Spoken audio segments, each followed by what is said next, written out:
பக்கம் பக்கமா புரட்ட புரட்ட லட்சமா கரன்சிகள்.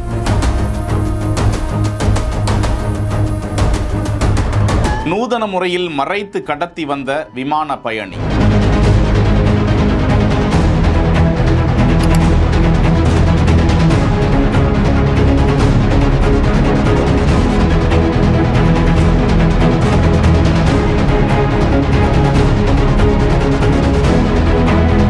டெல்லி சர்வதேச விமான நிலையத்திற்கு வந்து இறங்கிய பயணிகள் சோதனைக்குள்ளாக்கப்பட்டனர். அப்போது சந்தேகத்திற்கிடமான பயணி ஒருவரின் உடைமைகளை பரிசோதித்த போது நோட்டு புத்தகங்களுக்குள் ஏராளமான கரன்சி தாள்கள் மறைத்து வைக்கப்பட்டிருப்பது கண்டுபிடிக்கப்பட்டது. 27,74,100 ரூபாய் இந்திய ரூபாய் மதிப்பில் கரன்சிகள் அவரிடமிருந்து பறிமுதல் செய்யப்பட்டு விசாரணைக்குள்ளாக்கப்பட்டிருப்பதாக அது குறித்த காணொளி வெளியிடப்பட்டிருக்கிறது. செய்திகளை உடனுக்குடன் தெரிந்து கொள்ள பிஹைண்ட் வுட்ஸ் நியூஸ் வாட்ஸ்அப் சேனலுடன் இணைந்து செய்திகளை வழங்கியோர் GT ஹாலிடேஸ், மெட்வே ஹாஸ்பிட்டல், சாலையா காட்டன் தோத்தி ஷர்ட்ஸ்.